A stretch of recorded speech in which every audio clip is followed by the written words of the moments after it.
자, 어떤 부분들을 조금 점검을 해야 되는지. 자, 여기 맞죠? 페이지가. 자, 신용평가 시 기업의 재무 예측 가능한 경우에 평가에 긍정적을 미친다. 안정적인 매출 유지, 제가 계속 이야기했는데 안정적인 거, 일정 성장률을 지속하는 게 필요하다. 안정적인 수익성을 유지하고 원리금 상황 능력 범위 내에서 차입금 규모가 필요하다. 제가 방금 이야기 다 드렸던 부분들이에요. 합리적인 재무 현황에 예측이 가능해야 된다는 얘기고요. 자, 매출액은 유지되거나 성장세를 보이는 게 중요하고, 매출 급증도는 급락 좋아하지 않는다. 불안정하다고 판단한다고 했고요. 자, 특히 급증 뒤에 급락하는 경우를 싫어한다. 이게 바로 기본적인 어떻게 보면 목적을 달성하기 위해서 연말에 매출을 뻥 띄우는 거예요.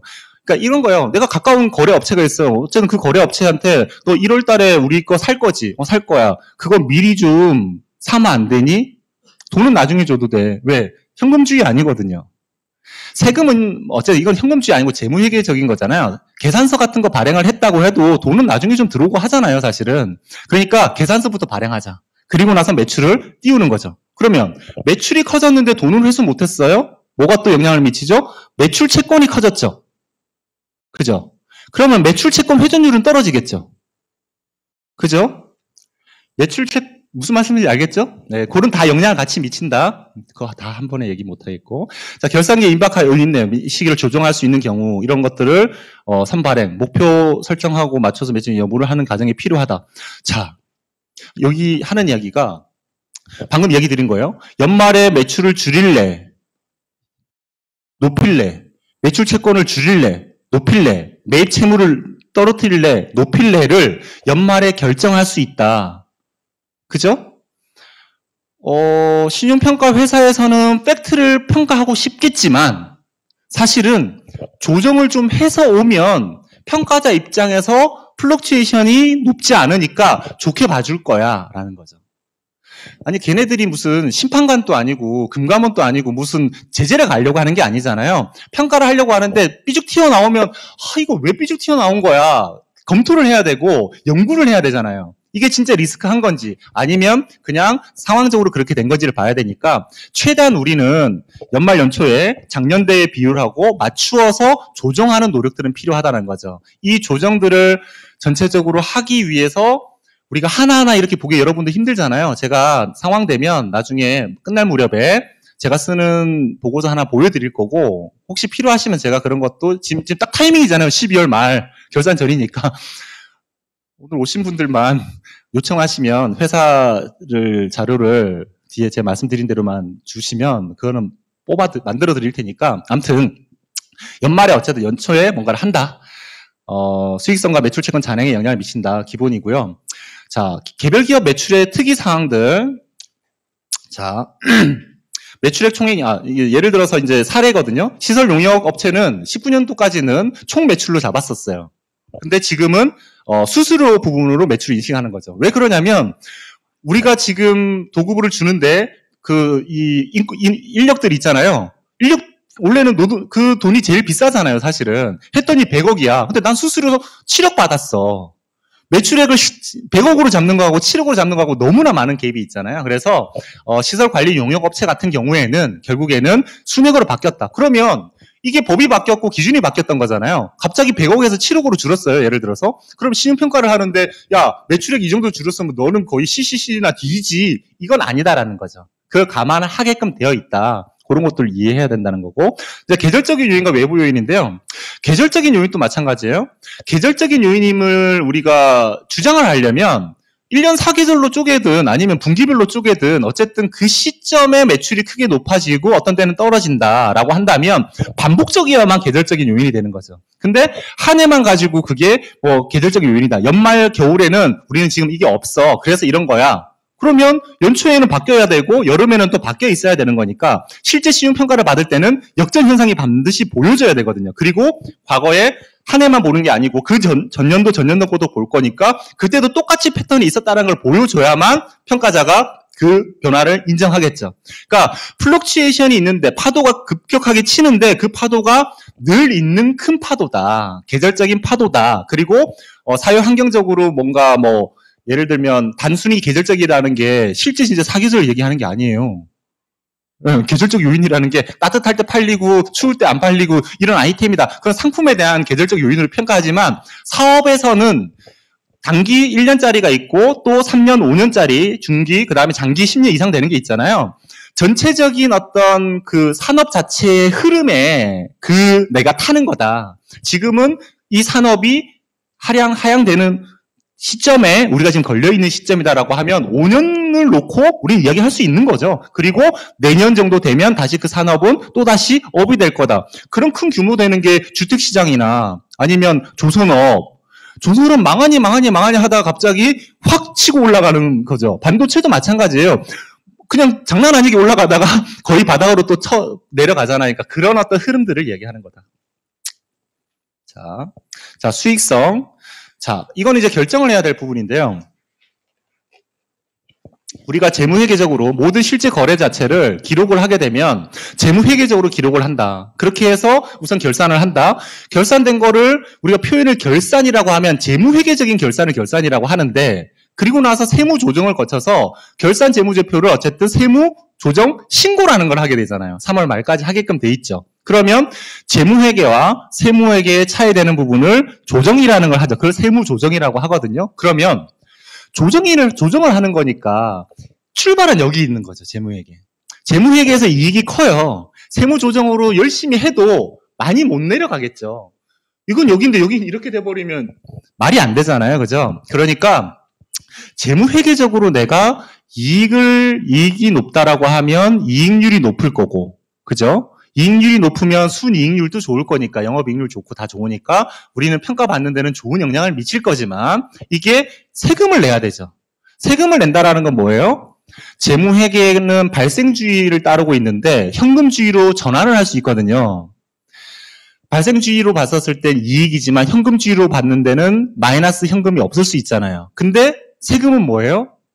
순수한 현금의 유출이잖아요.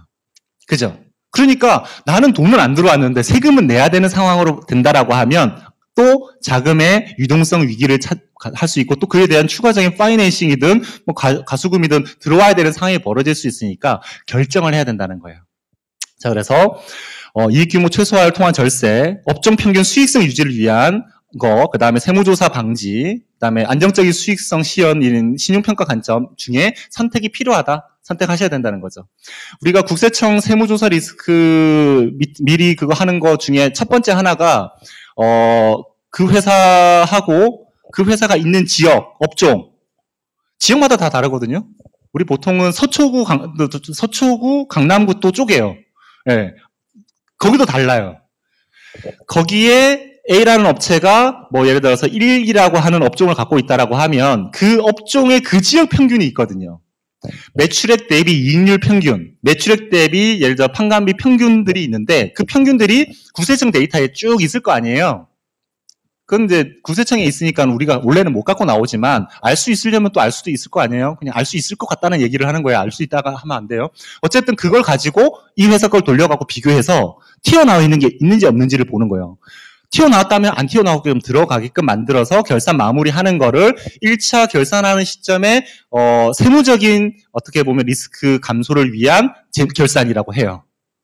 그리고 나서 진짜로 세무조사, 뭐 정기 세무조사가 됐건 뭐 했었을 때 리스크가 있을지 없을지를 평가하는 건 사전 우리 그 모의 세무조사라고 해서 항목별로 다 들어가서 증빙들 다 파악을 하는 어떤 절차들이 있기는 한데 어찌 됐건 여기서 이제 결정하듯이 플럭추에이션은 피해야 된다. 그러면 어느 정도 합의를 좀 보고 넘어가야 될 부분은 세무적으로도 플럭추에이션을 좋아하지 않고 재무적으로도 플럭추에이션을 좋아하지 않는다. 그러면 전년도하고 비교해서 어느 정도 유지를 시키는 것이 어느 정도 맞을 것 같아 보인다. 현금에 내 어떤 여력이 있는지 없는지를 또 당연히 파악을 해야 되겠지만 하지만 추세적으로는 어느 정도 약간 상승하는 구도였으면 좋겠다. 그러면 등급 자체가 한 등급 올라갈 거다. 이게 건강검진을 제가 매년 받잖아요. 지금 결과가 아직 안 받았는데 어느 수치가 조금 높아요. 그럼 내가 그걸 1년 동안 노력해서 떨어뜨리겠죠. 수치를 떨어뜨리려고 노력한 거죠. 근데 결과는 뭐예요? 건강이 좋아졌죠. 이게 핵심이에요. 우리는 숫자를 노력하지만, 보여주기 위해서 노력하지만, 좀 더 멋있게 보이려고 배를 집어넣으려고 나는 노력한 거예요. 그냥 좀 멋있게 보이려고 한 거야. 근데, 복부 지방이 빠지고 내장 지방이 빠져서 건강해지는 거라니까요. 그래서 약간은 어떻게 보면 형식적이고 틀적이고 제목에게 지금 오늘도 이론적인 것 같지만, 이론적으로 우리가 노력한 게 실질을 바꾼다. 기업의 어떻게 보면 경쟁력을 바꾼다라고 보시면 됩니다. 제 얘기 하는 게 아니고. 네. 자, 재무 안정성. 대표적인 재무 안정성 지표인 부채 비율 차입금 의존도 낮도록 해야 되고요. 자, 장기 차입금이 더 유리하다는 얘기고, 3개월간, 기간. 아까 말씀드린 것처럼, 12월 끝나고 1월, 2월, 3월에 금융기관의 어쨌든 변동성, 그 다음에 4월부터 6월까지의 금융기관과의 어떤 변동성. 이게 차입금의 잔액 변동이잖아요. 지금 가장 핵심으로 본 게 차입금과 관련된 거, 부채의 비율과 관련된 거, 차입금 의존도와 관련된 거니까 그 사이에 변동률이 있을 수 있는 거죠. 그러니까 이런 거예요. 연말에 돈 갚아버리고 연초에 다시 돈 빌려버리고 이런 일들이 있거든요. 비율을 맞추기 위해서. 특히 뭐 뒤에 보면 또 건설업도 보여드리겠지만 건설업은 기본적인 자본금 기본이 있잖아요. 그거 떨어지면 돈 미리 넣었다가 맞추고 다음 연도에 바로 빼죠. 3일만 넣었다가 빼는 구조도 있잖아요. 그래서 사채업자한테 빌려고 와서 메꾸고 그러잖아요. 종합 아마 건설 쪽 같은 경우는 자본은 10억 이상 돼야 되는 뭐 이런 거. 그 다음에 일반 뭐 공사업 같은 경우는 2억 이상 돼야 된다. 그게 떨어지면 메꿔야 된다. 왜 메꿔야 되냐면 안 메꾸면 그 면허 자체가 취소가 되기 때문에 그래요. 그러니까 그런 것들도 같이 재무적인 어떤 신용평가 입장에서도 같이 본다라고 생각하시면 돼요. 매출채권 매입 채무는 충분히 이야기를 드렸으니까 넘어가고 가지급금. 우리 너무 많이 받던 가지급금 반갑네요. 자, 가지급금을 너무 많이 받지만 여러분 잠깐 얘기를 드리면 첫 번째 가지급금은 뭔지는 이제 아는 걸로 치고요. 근데 솔직히 모를 거라고 생각이 좀 들긴 해요. 네. 여러분들 가지급금이 10억이 있는 회사를 만났는데 10억을 다 가지급금 해결하려고 하시잖아요. 10억 중에 제가 볼 때는 한 1억, 2, 3억은 가지급금이 아닌 경우들도 많이 있어요. 그래서 저는 첫 번째 가지급금 규모를 좀 줄여요. 3억만 줄여도 그 3억에 대한 소득세로 계산을 하게 되면 뭐 20%가 됐건 30%가 됐건 40%가 됐건 그 몇천만 원인데요. 그거 먼저 줄여서 가지급금 다이어트를 시킨 다음에 이건 무조건 가지급금이다. 그러면 이에 대한 해결책을 우리가 어쨌든 여러 가지를 이제 도모를 하잖아요. 지금 그 얘기를 드리려는 게 아니라 왜 이렇게 가지급금을 싫어할까? 이거에 대한 개념을 여러분들이 좀 아셨으면 좋겠다는 거죠. 우리가 개인 사업자가 있고 법인 사업자가 있어요. 신용평가하는 쪽 입장에서 개인 사업자하고 법인 사업자가 똑같은 규모라고 했었을 때 어디에 신용 등급을 더 줄까요? 개인에게 더 줄까요? 법인에게 줄까요? 어떨까요? 선배님? 응? 자, 무조건 법인이다. 자, 결론은 짓자고요. 여러분 정말 간단한 얘기지만 이렇게 확 이제 잡아놓고 절대 잊어먹지 마세요. 무조건 법인이다. 왜 그러냐면요. 자, 똑같이 제가 아까 사업 얘기했죠. 똑같은 사업 두 개를 한다고 그게 개인이에요. 돈을 좀 벌었어요? 돈 벌었죠? 세금 다 내죠. 내가 번 돈에 세금을 다 내는데 개인 소득세를 낸다고요. 법인세는 내년도에 지금 개정한 거 보면 우리 한 5억까지를 10%로 하니까 엄청 좋아졌죠? 나는 여기서는 지금 그 정도 돈 벌면요. 48% 이렇게 세금 내야 되죠. 뭐 건강보험료까지 하면 50% 넘어가요. 내가 10억 벌면 5억 날아가는 거죠. 그죠? 돈이 없어졌어. 현금이 없어진 거예요. 나는 돈을 벌어도 그만큼 돈이 남아있지 않아요. 또 두 번째, 돈을 번 거는 내가 다 갖다 써도 된다 그랬어요? 내 개인적으로? 아까 뭐라 그랬죠? 미처분 잉여금 다 같이 배당하면 된다 그랬어요? 안 된다 그랬어요? 미처분 잉여금은 배당하는 돈이 아니라니까요. 법인세 기본은 내고 나서 남은 돈들을 재투자를 하라고 있는 돈이 미처분 잉여금의 개념인 거예요. 근데 개인 사업자는 미처분 잉여금이 없어요. 다 처분해서 내 소득이에요. 내 소득을 가지고 재투자할 수는 있어요. 근데 여기서는 예를 들어서 10%로 바뀌었다고 치고 10억에 10%, 10억은 안 되겠구나. 5억에서 10%에서 1억 빼고 20% 지금이니까 좀 더 4억이라고 하고 4억 투자할 수 있죠. 난 여기서 5억이면 2억 날리고 3억 투자할 수 있죠. 똑같은 상황인데 나는 3억을 여기 재투자할 수 있고 여기는 4억을 투자할 수 있으니까 1억의 차이가 나죠. 수익성 자체가 달라진 거예요. 그러니까 실제 수익은 똑같을지 몰라도 세금 뭐 이런 것들 때문이니까 수익은 똑같을지 몰라도 수익력 아니면 경쟁력으로 보면 법인이 훨씬 뛰어나죠. 이해되세요?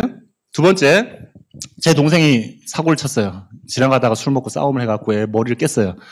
3억을 물어줘야 된다네요? 합의를 보려면? 네, 저한테 얘기를 해요. 줘요? 말아요? 안 줘요? 동생이 그럼 빵에 가요? 안 되잖아요. 3억 줬죠? 그 돈이 어디서 난 거죠? 내가 내년도에 사업에 투자하려고 생각했었던 자산을 만들려고 했었던 그 3억이 없어지는 거라니까요? 내 개인적인 퍼스널 리스크가 비즈니스 리스크에 얹어져서 비즈니스 리스크가 급상승하는 거죠. 법인에 있는 돈, 자, 내가 법인을 운영하고 있어요. 3억을 얘기해요. 주긴 줘야 되겠죠. 그렇게 해서 없었어, 내가 돈이. 법인에서 갖고 나왔다고 칠게요. 3억을. 가지급금이죠. 줬어요. 이 3억은 이 회사에 리스크를 미쳤어요? 당장의 못 갚으면 리스크지만 이 3억은 내가 반드시 갚아 넣어야 되는 돈이죠. 무조건 갚아 놔야 돼요. 회사 문을 닫더라도 갚아 놓고 문을 닫아야 되고 가업 승계를 하더라도 갚아 놓고 해야 되는 거니까 회사 입장에서 돌려받는다는 구조에서는 리스크가 전혀 없죠. 그러니 제3의 거래처, 내 거래 상대방이 됐건 신용평가 회사가 됐건 은행 입장에서 봤었을 때 어쨌든 법인이 훨씬 안정적인 거다. 이게 결론이거든요. 그래서 저는 뭐라고까지 얘기하냐면 개인 사업은 없다라고 얘기합니다. 여러분 개인 사업 소득세 내신 적 있어요? 말장난이라고 또 생각하시는 거예요? 개인 사업 소득세 내신 분 주변에 보신 적 있으세요? 있다고 해야 될 것 같은데 없어요? 종합소득세를 내지 개인 사업소득세를 내신 분을 본 적이 없다고요. 개인 종합소득에 사업소득이 있고 기타 소득이 여러 가지가 있어요. 저도 사업소득 빼고 지금 기타 소득으로만 하라고 지금 처리를 하고 있거든요. 여러 가지. 여기는 법인 소득세, 법인 사업소득세가 있잖아요. 그러니까 사업은 법인만 존재해요. 개인은 존재하지 않는다. 여기까지 생각하셔야 돼요. 그러면 여러분들이 만나는 개인 사업자들은 만나서 법인 전환을 유도하시는 충분한 이유와 근거들이 발생된다. 왜? 규모를 키워나가거나 승계까지 계획을 하고 계시다면 법인화 시켜서 결국에는 여러 가지 우리가 플랜들이 있거든요. 가업승계 플랜들. 잘 짜주게 되면 자녀 법인 만들고 이 법인화 시킨 거에 사업에서 차등 배당이든 뭐 이런 법인 주주 형식으로 해서 여러 가지 방법들이 준비되어 있어요. 여러분들이 아직까지 관심 안 가져서 모르는 부분들이지만. 그러니까 무조건 법인 쪽에 더 무게감을 두셨으면 좋겠다라는 거죠. 그래서 평가업자에서는 더 그런다. 자, 그런데 왜 가지급금 이야기가 나왔는데 왜 가지급금을 다들 싫어하느냐면 안 갚아 놓을 수도 있잖아요. 두 번째, 안 갚아놓게 됐었을 때 페널티 여러분들 많이 알고 계시잖아요. 첫 번째는 그 안 갚아놓은 돈이 확정적이라고 하면 전체가 상여 처분이 될 거예요. 그럼 개인 소득세를 내겠죠? 가지급금에 대해서. 그럼 내가 세금 내는 거니까 있으면 내는 거야. 회사 입장에서는요. 그닥 그렇게 경영 의사결정적으로 상여를 준 게 아니에요. 상여는 보통은 사업이 잘 돼서 돈을 많이 벌어서 주는 상여의 개념이어야 되고 급여를 올려준 다음에 경영 능력을 평가를 해서 준 건데 이건 가지급금은 빌려갔던 걸 그냥 돈 떼어 먹힌 거랑 똑같죠. 세무적으로는 문제가 없다 하더라도, 그죠? 결국에는 자산의 구조가 무너지는 상황이죠. 그러니, 사업과 관련돼서 돈이 나가거나 사업과 관련돼서 필요해서 돈이 준 개념이라면 괜찮지만, 그게 아니라 다른 개인적인 어떤 상황, 이게 퍼스널 리스크가 이 회사에 영향을 미쳐서 그 돈이 빠져나간 구조가 된다라고 하면 회사의 비즈니스 리스크를 높였다 보는 거죠. 그래서 가지급금 있으면 신용평가에서도 당연히 마이너스다. 세무 리스크는 급격히 상승한다. 왜? 법인은 하나의 벽으로 둘러싸여져 있고요. 입구가 앞에 하나 뒤에 하나 두 가지밖에 없습니다. 앞쪽에 있는 이 입구로는요. 다 소득과 관련돼서 나옵니다. 내가 급여 받아 나오고 배당 받아 나오고 여러 가지 이런 부분들로 나오는 거예요. 뒤에 문 하나 있어요. 잠깐 나갔다 들어오라고 하는 문이거든요. 근데 다시 돌아와야 돼요, 거기는. 네. 그 외에는 못 나가게끔 벽이 되어 있으니까 안정적으로 보는 거라고요. 근데 그냥 왔다 갔다 한다 가지급금이 또 가수금, 다음 페이지 가수금 있으니까 가수금 같은 것들도 좋아하지 않는다. 가지급금은 자산이 아니면 자본 자체의 어떤 것들이 약간 손실을 받았다고 봐서 리스크가 높다라고 하면 가수금은 돈이 들어온 건데 왜 그럴까? 자, 가지급금 안 좋아한다? 가수금도 안 좋아한다는 거죠. 왜 안 좋아하냐는 거죠. 대표이사가 어쨌든 회사에 넣어준 거라고 볼 수도 있는데 대금 수령 후 관련 채권 미상계하거나 가공경비나 매출 누락, 요 매출 누락을 보는 거거든요. 회사에서 어쨌든 보세요. 회사는 잘 관리를 한다면 WC 워킹 캐피탈만큼을 현금성 자산으로 유지하면서 나머지 자산들을 효율적으로 구성해서 회전을 잘 시키면서 하는 게 경영이고 경영 능력이 좋은 거예요. 그래서 항상 여력을 원래는 만들지 않는 거여야 해요. 근데 우리가 만나는 회사들은 현금성 자산들이 더 많은 회사들이 있죠. 돈 벌어서 엑시트를 하려고 하니까 세금은 나가는 거야. 제가 아까 미처분 잉여금은 배당하는 게 아니라고 하니까 또 생각 그렇게 하실 수 있는데, 제 말은 사업을 위한 자산을 구성하는 어떤 이 자본 출처가 미처분 잉여금이라는 거지, 그걸 다 하고 남은 돈들이 있다면 그거는 미처분 잉여금이 배당으로 당연히 나가야 되는 거죠. 나가는 게 더 유리할 수도 있다. 왜? 회사에 쌓여 있다가 회사가 하나의 어떻게 보면 태풍을 맞아서 무너지면 이거 다 날아가잖아요. 자산 분산 효과를 위해서 개인 자산화 시켜서 법인과 분리시켜서 따로 만들 필요는 존재하겠죠. 또 회사 내부에서 커버리면 나중에 갖고 나올 때도 세금이 더 과다해지니까 개인 자산으로 갖고 있어서 불리는 게 그 입구에 있는 세금은 줄일 수 있으니까 효과적이겠죠. 또 내 개인 자산화를 바로 시키는 것보다 내 자녀에게로 시키게 되면 나중에 상속이든 증여든 내려가는 그 길목에 있는 것들도 줄일 수 있으니까 우리가 자녀를 주주로 등재시켜서 배당을 했었던 거였죠. 차등 배당도 그렇게 했었고, 지금은 차등 배당이 좀 효과가 감소됐긴 했지만 효과가 없는 건 아니에요. 그죠? 꾸준하게 지속적으로 한다면 효과적이거든요. 또 회사를 물려주겠다라고 하면 회사 자체에 있는 회사 주식을 자녀에게 배당할 수 있죠. 그게 주식 배당이죠. 주식 배당을 하려면 주식이 있어야 되죠. 그 주식은 뭐죠? 자기 주식이죠. 그 자기 주식 거래를 한 거죠. 자기 주식 거래를 통해서 내가 그 돈으로 가지금 갚았고요. 회사에 자기 주식은 쌓여 있는데 그 주식으로 주식 배당을 통해 가지고 지분의 구조가 자녀에게도 옮겨갈 수 있죠. 그러면 전체적인 사업용 자산의 규모가 상속 대상 재산이 될 규모는 줄어들겠죠. 그런 것까지 할 수 있다. 오늘 그 이야기의 주제는 아니니까 너무 겁먹지 말고. 아무튼 자, 그래서 가수금 부분은 매출을 누락했다는 거죠. 회사는 타이트하게 운영이 되는데 갑자기 회사에 돈이 좀 부족해졌어요. 돈이 부족해지는 게 이상한 일이라는 거예요. 우리가 계획적으로 우리가 살림을 꾸렸다면 돈이 부족해지진 않아요. 항상 호주머니에 조금씩은 남게끔 소비를 하고 월급이 들어오기 전에 말라가지만 마이너스 통장까지 쓰게 되는 건 이건 잘못 뭔가 예산을 한 거라고요. 뭐야, 통장 거의 말랐어. 한데 갑자기 급여가 딱 들어와갖고 다시 채워져. 이런 느낌이 들어야 되잖아요. 근데 지금 이 가수금이 들어간 상황은 뭐예요? 마이너스 돼서 마이너스 통장을 쓴 거랑 똑같죠. 신용평가 입장에서는 이게 실제라면 당연히 리스크가 높다고 보고 신용 등급을 떨어뜨려야 되는 게 맞죠. 국세청 입장에서는 다르게 보는 거죠.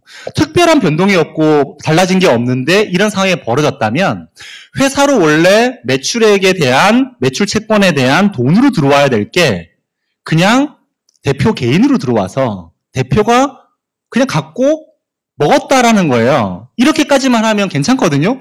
먹을 수 있잖아요. 내가 예를 들어서 이번 물건 값을 10억이라고 하고 내가 물건을 팔았어요. 근데 사실은 9억인 거죠. 그죠? 1억만큼은, 그러니까 9억이라고 치고 10억을 받아야 돼요. 그러면 9억이라고 해서 회사에는 잡고 1억은 따로 받을 수 있죠. 그 대표한테 좀 더 할인해 줄게. 내가 개인적으로 보내. 이렇게 할 수 있는 거잖아요. 근데 회사에서는 그 원가하고 이익률하고 기본적인 어떤 수준이 있으니까 이 1억이 더 있어야만 회사가 돌아가겠죠. 그 대표가 그 1억을 인마이 포켓 한 건 맞지만 회사에다가 1억을 또 빌려주는 거죠. 그게 가수금이에요. 그러니 매출 누락을 의심해 볼 수 있죠. 매출 누락하고 똑같이 가는 게 가공 경비 부분이거든요. 자, 손익계산서에서 매출액이 있고 우리가 저기 매출 원가나 아니면 판관비나 경비들이 있잖아요. 전체 들어온 돈에서 나가는 돈들을 빼주는 거니까. 그러면 우리가 매출을 누락하거나 밑에 걸 부풀리는 방식으로 해가지고 그 차액만큼을 개인화시키는 거거든요. 그게 다 비자금을 만드는 방법들이에요. 그 비자금으로 만들어서 그냥 잘 비자금으로만 갖고 있어야 되는데 회사는 돌아가야 되니까 그 돈을 다시 넣어주는 행위가 가수금이라는 거예요. 그래서 몇 년, 한 4, 5년 됐나? 그때 벤처협회 쪽에 제가 그 좀 마케팅 지원실하고 일을 볼 때 중소기업들 중에 이 가수금 때문에 문제가 터졌던 경우가 있어요. 여러분들 세무조사에서 가수금 문제 터졌던 거 들어본 거 별로 없죠? 그때 이것 때문에 뭐 법무법인부터 시작해가지고 뭐 회계법인까지 해서 몇 개가 붙었는데도 세금 왕창 맞았거든요. 그때 엄청 컸어요. 100억대가 넘어가는 규모의 가수금이었거든요. 예, 어쨌든 그런 부분이다. 이해하시고요.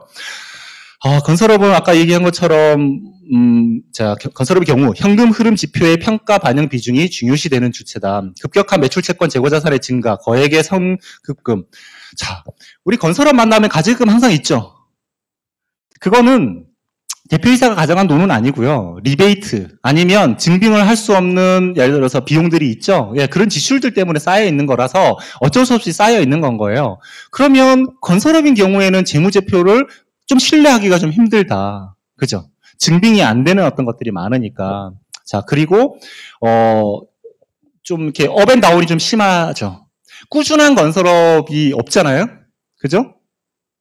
건설업은 한번 제대로 지으면 3년, 4년 쭉 가는 거고요. 예, 그 다음에 한 번도 못하면 쭉 내려가는 건 거니까 그러한 매출 채권과 재고 자산의 그 업앤다운이 좀 심한 부분들 때문에 그런 부분들을 좀 유지할 필요가 있다 이런 거고요. 자, 타업종에 비해 가지금 등 많이 발생한다 말씀드렸던 거고. 자, 서비스업은요. 또 특징이 뭐냐면 업종 특성상 원가 및 이제 비용 부분인데 우리 이 서비스업뿐만 아니라 제조업도 마찬가지인 것 같아요. 매출 원가에 들어가는 항목들이 뭐가 있어요?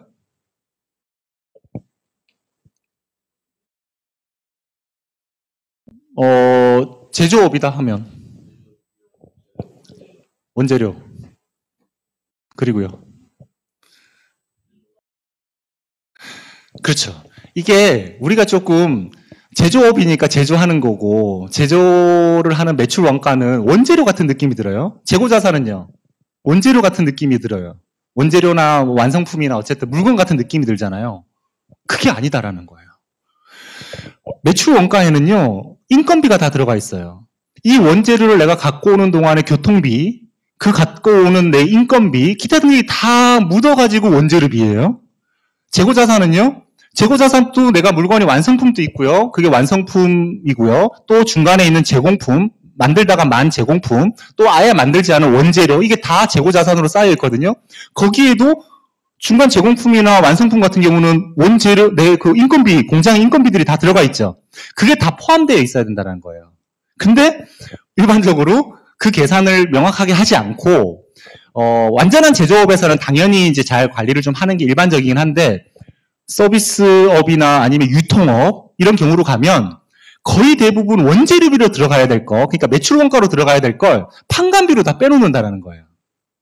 그래서 어느 회사는 판관비를 빼놓고 어느 회사는 매출 원가로 넣었을 수 있으니까 이게 단순 비교해가지고 비율로 따지기에는 좀 애매한 부분들이 존재한다는 거죠. 자, 그래서 그걸 인정을 한 상태에서 업종 특성상 서비스업 같은 경우는 인건비 성격으로 손익계산 작성 시에 매출 원가와 판관비의 구분 없이 모두 판관비로 처리가 된다는 거예요. 자, 이런 경우 없는 관계로서 효율성을 평가하기가 어렵다는 거예요. 자, 여러분 평가를 해야 되는 입장에서 평가가 어려우면 점수를 좋게 줄까요? 나쁘게 줄까요? 얘를 평가할 수가 없어. 그러면 좋게 보고 넘어가요? 아니죠. 평가할 수 없게끔 만들어 놓은 그 하나의 구조 때문에 낮게끔 보는 거라고요. 그래서 잘 구분할 필요가 좀 있다라는 얘기고요.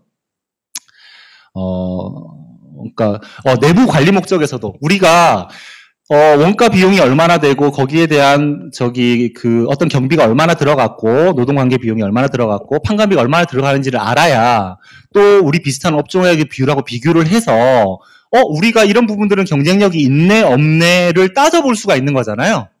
그죠? 그냥 다 한 통으로 넣어버리면 우리 내부적인 경영 의사결정을 위한 걸로도 좀 어려워진다라는 거죠. 그래서 그걸 좀 잘 구분하도록 안내해드리는 것도 참 중요한 부분일 수 있어요. 자, 됐고. 제조업은 일반 케이스인데, 이제 재고자산만 얘기를 드릴게요. 이거는 읽어보시면 되지만, 제조원가는요, 어떻게 그러니까 재고자산의 그 금액, 그 다음 매출 원가는 어떻게 재무제표에 완성되는지 여러분들 알고 계세요? 아니요. 예, 알았어요. 짧게 얘기를 해드려 볼게요. 이거 간단해요. 하지만 정확하게 아셔야 돼요. 일반적으로 생각하면요, 내가 물건을 만들었어요. 계속 쌓고 있죠? 물건이 팔려요. 하나씩 갖고 나가서 팔겠죠? 그죠? 그러면 물건을 팔 때 내가 물건을 팔 때 나갔던 게 매출에 물건을 팔 때 갖고 나갔던 그거의 원래 재고 가격이 있을 거잖아요. 그게 매출 원가. 이렇게 쌓여서 당기순이익 뽑는 게 맞죠? 그렇게 안 한다는 거죠. 원래 그렇게 구조가 안 돼 있어요. 어떻게 돼 있냐면 기록은 그렇게 해놓지만 매출 원가를 잡을 때는 매출 원가가 나갔던 걸 기준으로 하지 않고 남아있는 걸 기준으로 역산을 하는 거예요. 무슨 말이냐면 내가 100억을 팔았고 100억에 해당되는 물건이 하나씩 나가는 걸 다 기록을 했어요. 얘는 5천원짜리, 4천원짜리 이러면서 막 나갔겠죠. 100억의 매출을 하면서 80억만큼의 재고자산이 빠져나갔다라는 거예요.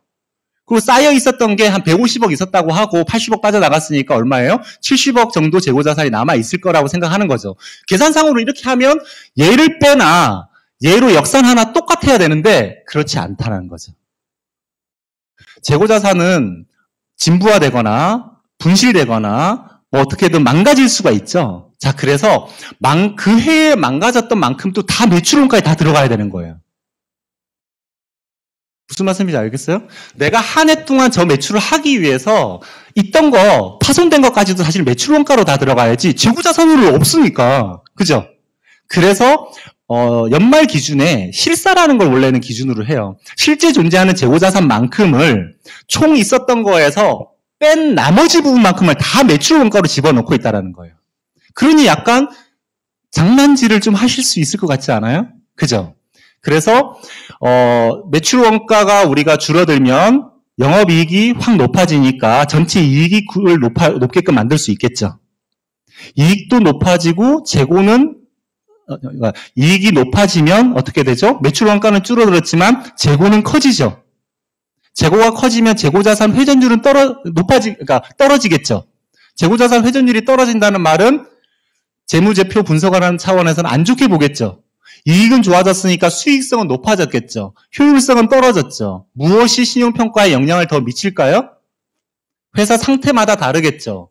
얼마만큼 어떻게 영향을 미치는지를 다음 시간에 말씀을 드릴 거거든요. 근데 그거를 직관적으로 우선 아는 것까지 하고 시스템을 어떻게 활용할지 여러분들이 엑셀로 또 활용할지는 그 다음 문제로 좀 미뤄놓자고요. 네. 그래서 이 재고라는 부분은 진짜로 실제적인 어떤 것들을 기록을 하는 걸로 마지막 마무리되는 것이 아니다라는 걸 아시고 남아있는 재고 자산을 뺀 나머지를 다 매출 원가로 집어넣고 있다. 그러니까 내가 재고 자산 자체를 줄이거나 늘리는 걸 통해서 매출 원가를 줄이거나 늘릴 수 있고 당기순이익도 조정이 가능하다.